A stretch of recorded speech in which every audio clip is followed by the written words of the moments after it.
మాదిగలకు అన్ని విధాలుగా అండగా ఉంటూ సేవ చేస్తానన్నారు ఎస్సీ ఎస్టీ మైనార్టీ సంక్షేమ మంత్రి అడ్లూరి లక్ష్మణ్.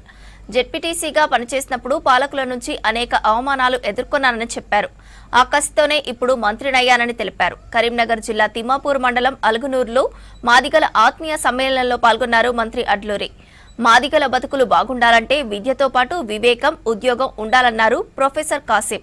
చదువు వస్తే చైతన్యం, ఉద్యోగం, నైపుణ్యం వస్తాయని చెప్పారు.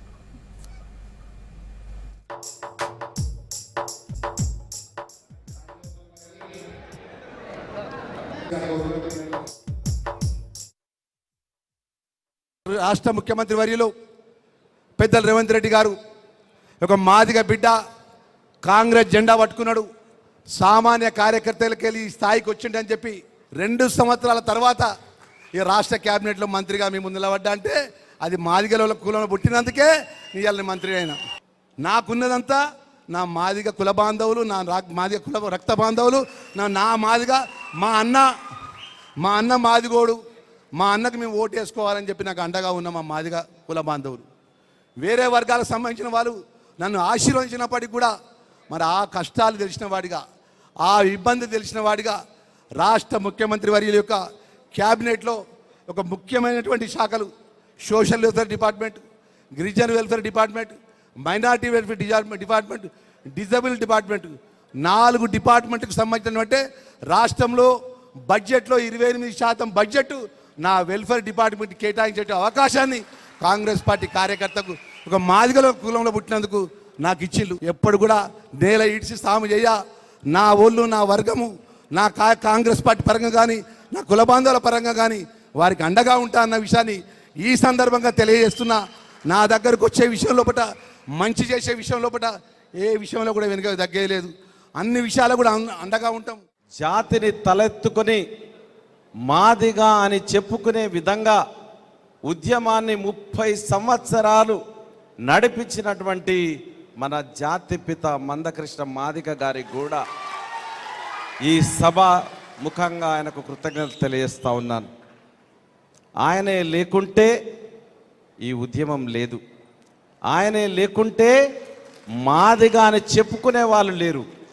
పేరు పక్కన ముద్దుగా మందకృష్ణ మాదిగ. అంతకుముందు 80ల కథ చెప్తున్నాను. మరి మా అన్న మోహన్ అన్న చదివేటప్పుడు ఆర్ట్స్ కాలేజీలో ఎట్లుండేనో నాకు తెలియదు, కానీ నా మెడికల్ కాలేజీలో మాదిగా అని చెప్పుకునే వాళ్ళు కాదు.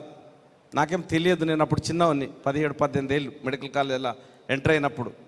ఏం కులం రా నీదనంటే నా పక్కన మా మాల సోదరుడు ఉండేది, నేను మాల అని చెప్పేది.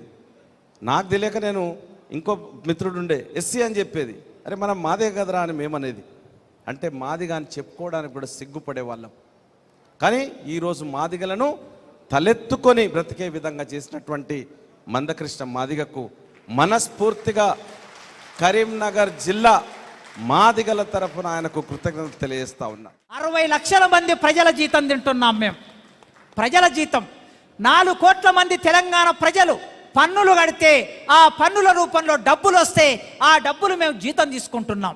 ఎమ్మెల్యేలైనా మేమైనా ఈ డబ్బులు మావి కావు. ఇవి రేవంత్ గారి డబ్బులు కాదు, ఇది మోడీ గారి డబ్బులు కాదు. మీరు ఈ ప్రజలు 140 కోట్ల మంది ప్రజలు డబ్బులు పన్నులు కడితే ఆ డబ్బులు తీసుకుంటున్నాం. వాళ్ళ రుణం తీర్చుకోవాలి మేము. వాళ్ళ రుణం తీర్చుకోవాలంటే ఉద్యోగస్తులారా, కింది స్థాయి నుంచి attender, VRO, VRA, superintendent, junior assistant, senior assistant, MRO, MPDO, deputy collector, RTO, collector, teacher, professor, వీళ్ళందరూ మీ దగ్గరికి వచ్చే ప్రజలకి నిజాయితీగా సేవ చేయండి.